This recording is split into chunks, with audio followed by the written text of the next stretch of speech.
Hola, ¿qué tal? Mi nombre es Rosy Hernández, politóloga de profesión y apasionada divulgadora de la historia por convicción. Y hoy, 13 de agosto, es un buen momento para reflexionar sobre lo que nos han enseñado sobre el episodio histórico que conocemos como la caída de México Tenochtitlán. Por supuesto que reflexionar sobre la caída o sobre cómo dicho sistema político, económico y social se fue resquebrajando, dando paso a situaciones que le dieron una ventaja muy importante a Cortés y a los suyos para poder llegar al desenlace que conocemos, pues tomaría mucho más que una cápsula de video. Sin embargo, lo que sí podemos tratar de hacer en estos breves minutos es intentar reconstruir algunos episodios previos al 13 de agosto de 1521 y que definitivamente fueron determinantes para la caída estrepitosa y terrible de la Gran Tenochtitlán. Asimismo, es una excelente oportunidad para platicar y para analizar algunas ideas que se han ido enraizando poco a poco en nuestra mente colectiva, en la mente colectiva de los mexicanos, y que nos hablan definitivamente del desenlace fatal que tuvieron los mexicas. Imágenes hay muchas, hemos visto cantidad. Sin embargo, tal vez sean dos las más representativas y las que más se quedan grabadas en nuestra mente. Y las dos más o menos nos cuentan la misma historia. Tras 3 meses de ataques, de contraataques, de embestidas tanto por tierra como por agua y con la inestimable complicidad de la viruela, cae la capital mexica y Cuauhtémoc Tlatoani es capturado. Era el 13 de agosto de 1521 y la estirpe de Acamapixtli ya era historia. Tenochtitlán ha sido ganada. Se celebra una santa misa y una gran fiesta después. Prácticamente esto es lo que nos cuentan cuando nos enseñan acerca de este momento histórico, la derrota del pueblo mexica. Sin embargo, estas palabras y estas enseñanzas no le hacen justicia a la fuerza, a la valentía, a la ferocidad que en últimos meses de la resistencia los mexicas le impusieron a su lucha. Y definitivamente resulta de gran importancia acercarnos a este momento desde otra perspectiva. ¿Para qué? Para poder poner en su justa dimensión los esfuerzos de este pueblo. Vamos a situarnos en la muerte de Cuitláhuac. Tratemos de imaginar este momento. Seguramente había desesperación, desesperanza, miedo. Las circunstancias eran realmente inciertas.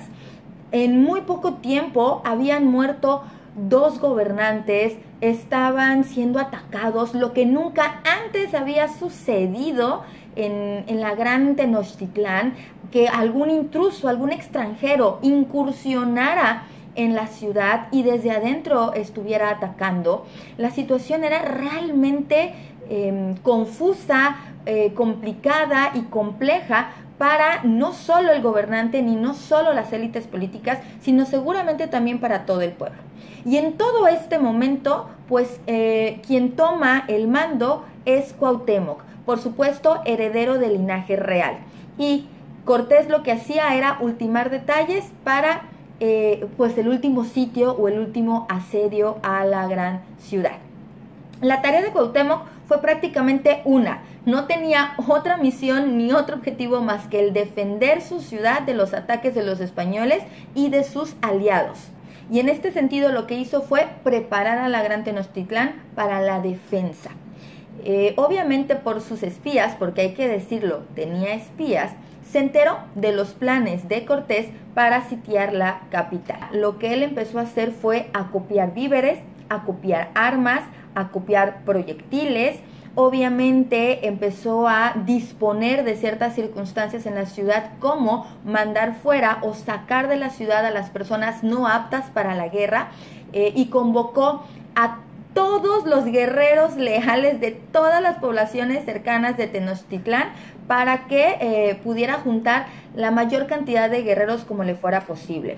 Recordemos que tiempo atrás ya había sucedido la matanza en el Templo Mayor a manos de Pedro de Alvarado, y recordemos que los mexicas se habían quedado sin una parte importante de su nobleza guerrera.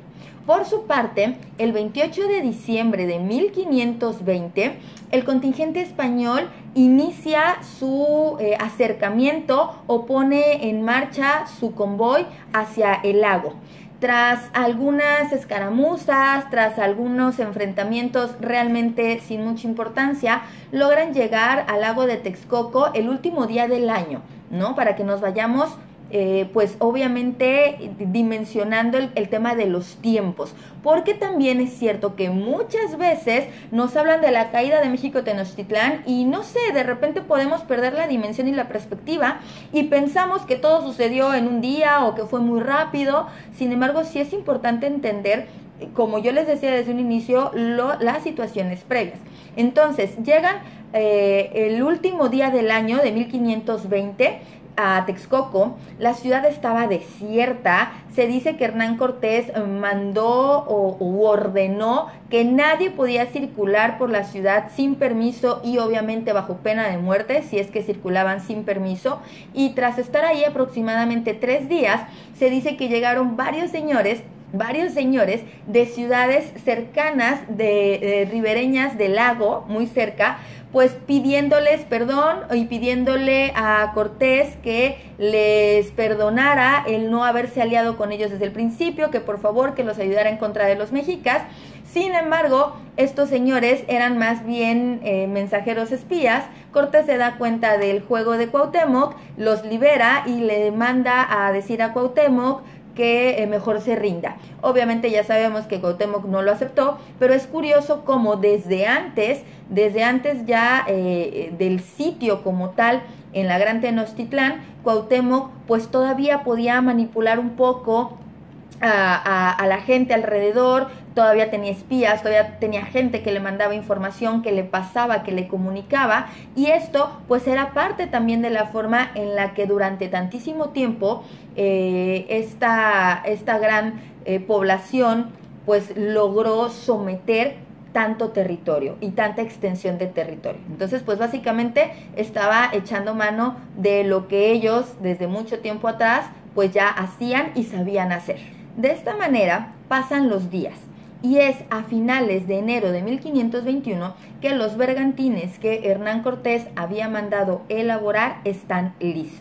Para el 10 de mayo de 1521 se contaban con 13 bergantines flotando ya sobre la agua en Texcoco, y Cortés es cuando ya divide a su ejército en 4 cuerpos, en 4 columnas distintas, para que el 30 de mayo de 1521 dé comienzo de manera formal o de manera oficial el último asedio a la capital.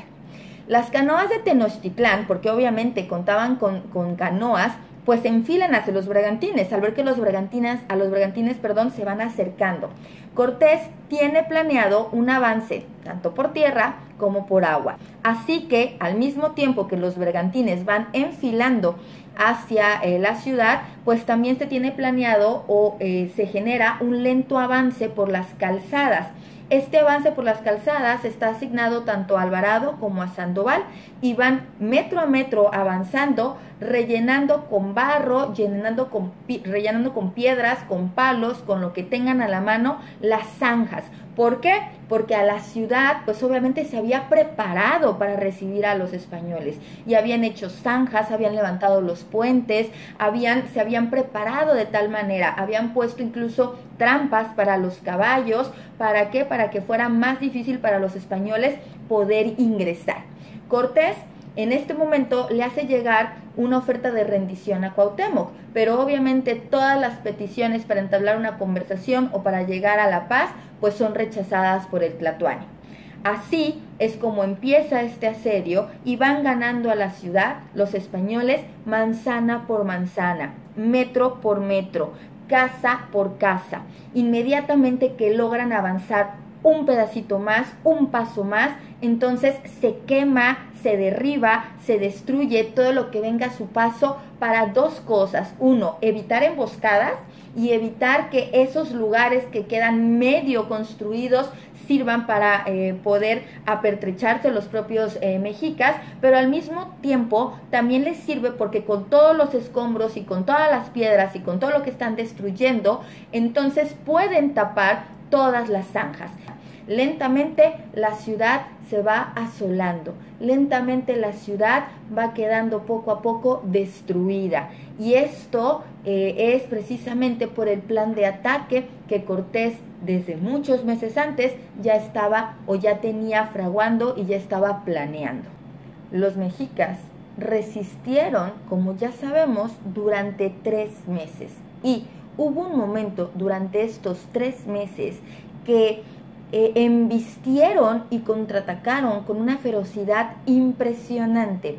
Al sonido de unos caracoles y de unos tambores, forzaron una entorpecida retirada a los españoles, que estaban ya muy adentro de la ciudad, pero de repente, en un golpe anímico de los mexicas, algo que los hizo de repente recuperar mucho de esa garra y de ese valor, logran forzar, como les digo, esta retirada española, y este pequeño triunfo pues obviamente le generó un levantarle el ánimo a los combatientes mexicas.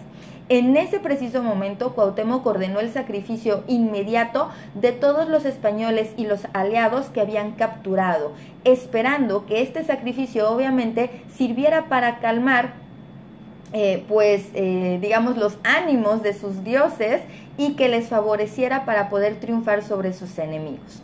Después de estos sucesos, Cuauhtémoc procede a algo que casi no se dice y que me parece sumamente interesante. Procede a hacer una especie de guerra psicológica con todos los pueblos cercanos. Difunde la muerte de Cortés. Él obviamente se aprovecha de este momento en el que dice: retomamos el valor, retomamos la fuerza y los logramos sacar o los logramos hacer retroceder, y difunde que Cortés había muerto. Para esto, obviamente lo que hace es mandar las cabezas de algunos españoles sacrificados a las poblaciones más cercanas. Esto, obviamente, Cuauhtémoc lo que quería era que significara para los pueblos una inminente victoria mexica, y para persuadirles de también cambiar su alianza y pues obviamente regresar al lado mexica, al decirles que los españoles pues estaban casi perdidos. Sin embargo, este movimiento no tuvo el éxito que Cuauhtémoc previó o que quiso, y obviamente pues como decimos, fue a lo mejor nada más una llamarada de petate. Por su parte, una vez que los españoles logran recuperarse de este sorpresivo e inesperado ataque, retoman el avance que ya traían. La ciudad, ellos, para fines de la lucha, la dividieron en varias secciones. Aproximadamente eran 8 secciones, las que ya estaban o las que se habían dividido, y de estas 8 secciones ya estamos en el momento en que se habían ganado 7. El último paso era llegar al mercado y ganar esa posición, tomar el mercado. Una vez que la ofensiva ya era generalizada, es decir, que ya los mexicas estaban en franca retirada, el contingente de Pedro de Alvarado es el que logra alcanzar el objetivo. Llegan al mercado, pueden avanzar hasta la plaza y llegan hasta el Templo Mayor. Es cuando empiezan a prender fuego, y durante varios días lograron asegurar todas las posiciones que estaban cercanas y todas las que ya habían alcanzado, aún con vigorosos contraataques de los indígenas, porque los mexicas en ningún momento dejaron caer las armas, a pesar de que prácticamente la ciudad ya estaba toda ganada por los españoles. En este momento Cuauhtémoc seguía rechazando las ofertas de paz de Cortés. Cortés seguía enviándole ofertas de paz, y en este momento yo me pregunto siempre qué pasaría por la mente de los mexicas, de Cuauhtémoc, de la familia, de los gobernantes, de los consejeros, y decir bueno, como este señor extranjero que ni siquiera es dueño de esta tierra, que ni siquiera es de aquí, viene y me dice que me perdona y que me va a dejar vivir tranquilo si me rindo, ¿no? Cuando debería de ser incluso al revés. Cuando Cortés hablaba ya como dueño de esas tierras. En este punto las opiniones estaban completamente divididas y en realidad esta división de opiniones se venía gestando y venía apareciendo desde mucho tiempo antes del asedio a la capital. Las opiniones estaban perfectamente delineadas. Hay quien decía tenemos que rendirnos, ya no podemos más, hay que firmar la paz. Hay quien decía debemos fortificar la parte de la ciudad en la que estamos y seguir resistiendo y si es posible poder salir con vida de aquí para poder seguir la lucha en otro lugar. Y hay quienes decían ni huir ni rendirnos, vamos a pelear hasta que no haya otra opción. Y entonces es cuando empiezan a avanzar de manera determinada hacia la plaza de Tlatelolco. A modo de asegurar una ruta de escape, lo que hace Cuauhtémoc fue mandar a fortificar parte de la laguna, y esto como un plan B en caso de que fuera necesario. Sin embargo, hay que decir que Cuauhtémoc se inclinaba por la decisión de seguir peleando y seguir resistiendo. Sin embargo, pues pone en marcha este plan de fortificar una parte de la laguna por si acaso es necesario salir de manera precipitada, ¿no? Ahí entonces lo que hace es disponer varias canoas y mientras tanto, para ganar tiempo, pone en marcha un segundo plan que también me parece increíble. Él empieza a enviar mensajeros a Cortés con el pretexto de negociar la paz. Entonces los manda, llegan los mensajeros y Cortés dice, perfecto, vamos a negociar, pero yo no voy a platicar con nadie más que no sea el Tlatoani, no voy a platicar con nadie más que no sea Cuauhtémoc. Por lo que los embajadores de Cuauhtémoc le dicen, ok, vamos a ir a hablar con el Tlatoani y el día de mañana va a venir en persona. Entonces, al día siguiente, a la reunión que estaba pactada, de nuevo se presentan únicamente los mensajeros, sin ningún Cuauhtémoc, obviamente, y le dicen que no puede asistir porque está, pues, ultimando los detalles para el encuentro, pero que, pues, ellos están más que dispuestos a hablar. Cortés vuelve a decir que no quiere hablar con nadie, que no sea Tlatoani. Los mensajeros se vuelven a ir, le dicen que le van a dar el mensaje a Cuauhtémoc y bueno, a decir de Cortés, esta situación se repite por 3 días, en la que Cuauhtémoc dice, si voy, ya voy, ya estoy llegando, ya casi, y Cuauhtémoc pues no se presenta, obviamente con una clara intención de ganar tiempo.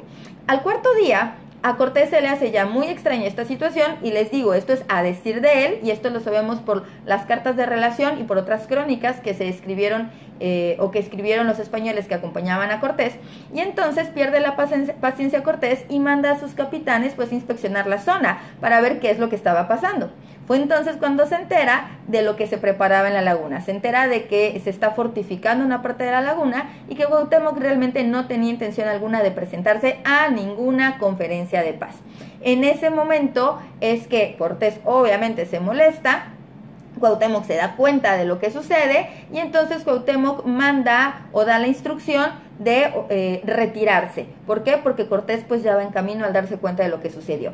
Cientos de canoas indígenas en este momento se abalanzan sobre los bergantines que están en el agua, los bergantines españoles, para poder distraerlos, para poder generar un tipo de confusión.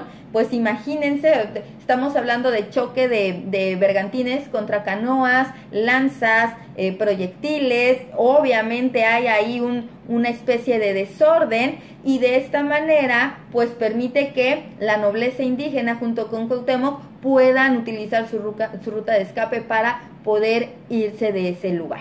De repente empieza a haber una gran conmoción, empieza a haber mucho desorden, hay mucha confusión, hay mucho ruido. Le llega la noticia a Cortés que al parecer el capitán García Holguín ha capturado a varios señores importantes que pretendían huir en una canoa.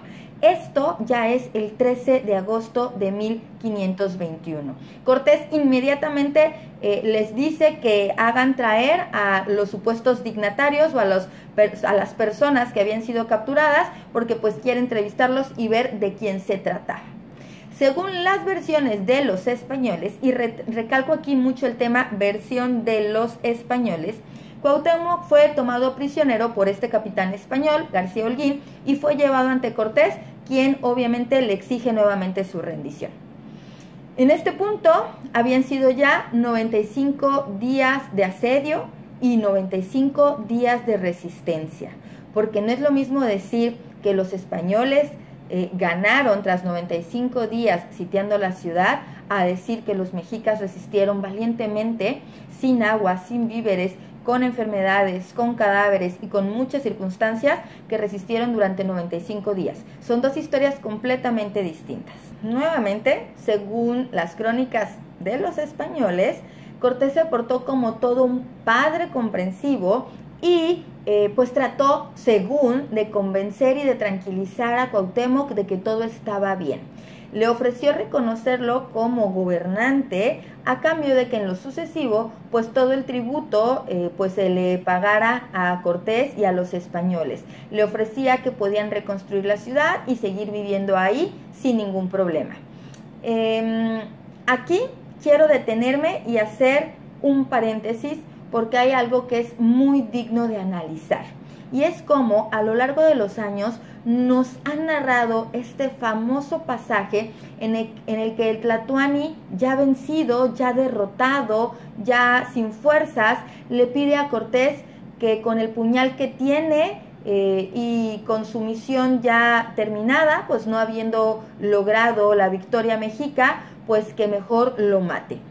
Incluso esto se relata en la tercera carta de relación que Cortés le envía a Carlos V y que está fechada el 15 de mayo de 1522. Y esta carta de relación dice así: el dicho capitán García Holguín me trajo ahí a la azotea donde estaba, que era junto al lago, al señor de la ciudad y a los otros principales presos, el cual, como le hice sentar, no mostrándole riguridad ninguna, llegóse a mí y díjome en su lengua que ya él había hecho todo lo que de su parte era obligado para defenderse a sí y a los suyos, hasta venir en aquel estado, que ahora hiciese de él lo que yo quisiese, y puso la mano en un puñal que yo tenía, diciéndome que le diese de puñaladas y le matase. Y yo le animé y le dije que no tuviese temor ninguno, y así, preso este señor, luego, en ese punto, cesó la guerra. Martes, día de San Hipólito, que fueron 13 de agosto de 1521 años. Claro, leemos esto, escuchamos esto, cualquiera que hubiera leído esto en España, pues en ese momento se hubiera generado o creado una imagen de un Cortés poderoso, heroico, pero además empático, pero además comprensivo, y finalmente el relato de lo que nosotros hoy conocemos de estos momentos, pues pasó a nosotros a través de la mano, de los ojos y de los oídos de los españoles. Sin embargo, y este es el paréntesis que justo mencioné hace un momento que quería abrir, es que en realidad Cortés tenía un completo desconocimiento de los valores bélicos que los indígenas tenían. Y entonces, al tener este desconocimiento tan tremendo de toda la cosmovisión indígena, interpretó las acciones y las palabras de Cuauhtémoc como un momento de debilidad, como un momento de temor, como un momento de cobardía. Sin embargo, muy probablemente esto no era así. Considerando la concepción mexica sobre la guerra y tomando en cuenta que Cuauhtémoc era un guerrero, como todos los tlatoanis lo habían sido, lo que posiblemente solicitaba Cuauhtémoc era que le sacrificara. Y en este punto, muchos pueden estar pensando, Rosy, es lo mismo. Al final del día le está pidiendo morir, pero no. Definitivamente no es lo mismo y no hay punto de comparación en pedir que te maten, en pedir la muerte porque eres débil o porque tienes miedo, que saber que tu obligación y que tu destino final es una muerte ritual, es morir en un sacrificio, siendo ofrendado. ¿Por qué? Porque has sido derrotado. Son dos cosas completamente distintas.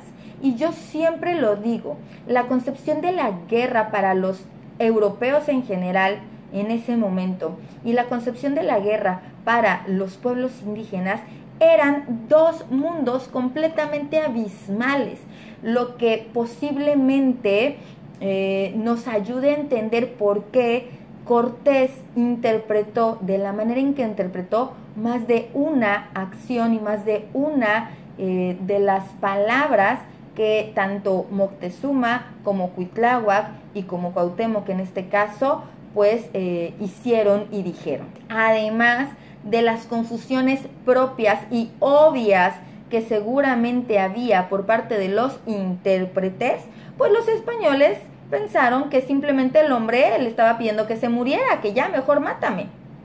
Pero no, y obviamente los españoles se negaron a esta solicitud. Visto desde esta manera, la imagen o la idea de un Cuauhtémoc cobarde, con miedo, pues se va esfumando, va desapareciendo para dar paso a otra imagen de Cuauhtémoc. Finalmente, tras 3 meses de ataques, pues la captura de Cuauhtémoc da paso a la consumación de lo que se llama la conquista de México Tenochtitlán y marca el inicio del larguísimo periodo de dominación española en este territorio. Obviamente, a lo largo de los años ha pasado esto como la conquista de México. Claramente no existía un México todavía, sin embargo, para fines de enseñanza, para fines de poder generar una identidad nacional, para fines de generar un nacionalismo, pues se menciona y se habla del periodo de la conquista de México. Si bien es cierto, sabemos que en ese momento no había una sola nación, no estábamos conformados como países y que además los mexicas eran uno de los tantos pueblos indígenas, pueblos originarios que habitaban en el territorio que hoy es México y más allá obviamente de estos límites actuales.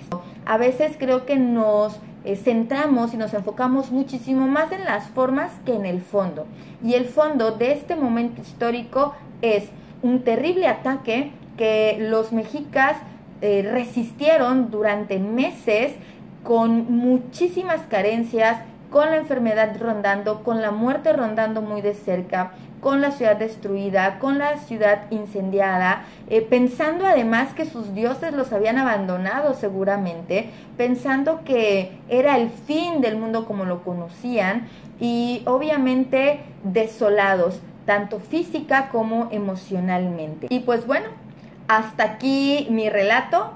¿Qué tal? Espero que les haya interesado, espero que lo hayan encontrado interesante, espero que les haya logrado mover alguna fibra, porque más allá de todo la historia precisamente se trata de eso, de mover fibras, de tocar de alguna manera. Son historias y relatos que hemos visto y que hemos leído miles de veces en los libros, y a lo mejor por eso a veces pues perdemos la sensibilidad de estos hechos. Sin embargo, es importante siempre recordarlos. ¿Por qué? Porque son más que una serie de fechas en una línea del tiempo. Agradezco muchísimo la invitación que me han hecho para participar el día de hoy. Les comparto mis redes sociales por si quieren ir a seguirme, por si quisieran ver más de lo que les platico. Continuamente subo información, cápsulas e invitaciones a talleres tanto para jóvenes como para adultos, y pues me encantaría que pudiéramos seguir la conversación por este medio, por el canal de YouTube o por el canal de Facebook. Muchísimas gracias por haber llegado hasta aquí conmigo. Les agradezco nuevamente la invitación. Les recuerdo mi nombre, soy Rosy Hernández, y no olviden que siempre, sin importar la edad que tengas o a qué te dediques, hay mucha historia para todos. Hasta la próxima.